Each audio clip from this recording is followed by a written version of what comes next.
Welcome back to His Perfect Image podcast. Today, in the Hebrew word series, in episode 96, we will talk about the Hebrew word Qatsiyr. It was at the beginning of spring.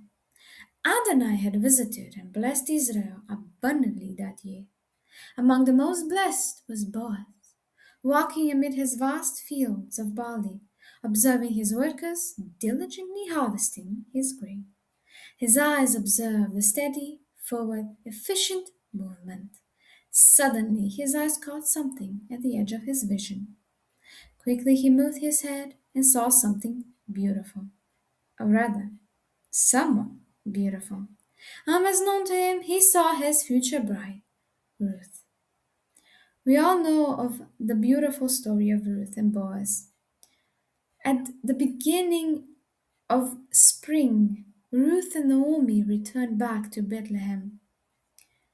And there they were redeemed by none other than Boaz himself amid the barley harvest. Today we will take a look at the Hebrew word for harvest. The Hebrew word for harvest is Qatsiyr. It can be used to describe the harvest season, the harvesting process, or the crop itself. It derives from the verb katsar, meaning to be short, shorten, to harvest, or to reap. Per Merriam-Webster dictionary, a harvest can actually allude to the season for gathering in crops, the act or process of gathering in crops, the yield, in other words, a mature crop as of grain or fruit, or the quantity of a natural product gathered in a single season, or it can mean an accumulated store or productive result. In ancient biblical lands, there were three important harvests. First was the barley harvest, starting in late March and continuing through May. It corresponds with first fruits. The wheat harvest runs from late April through May and June. It corresponds with Shavuot. And then there's the wheat harvest in October. It corresponds with the Feast of Trumpets, and it is the harvest of grapes, pomegranates, and citrus.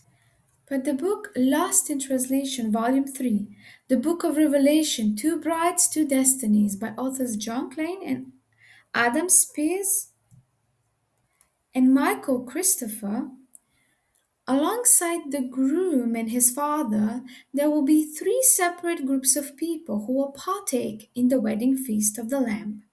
There will be the groomsmen, the bride, and the guests. Each one represents one of the harvests. The groomsmen represent the first fruits. They will be harvested first on a future feast of first fruits. They are the ones who are by far the most trustworthy. Then there is, of course, the best harvest, the bride. That is the wheat harvest. The groom will come to snatch her away on a future wheat harvest. And then the guests. On the other hand, they represent a red harvest.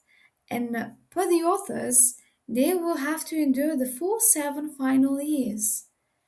Many of them shall even be martyred. They will be the harvest of grapes spoken of in Revelation.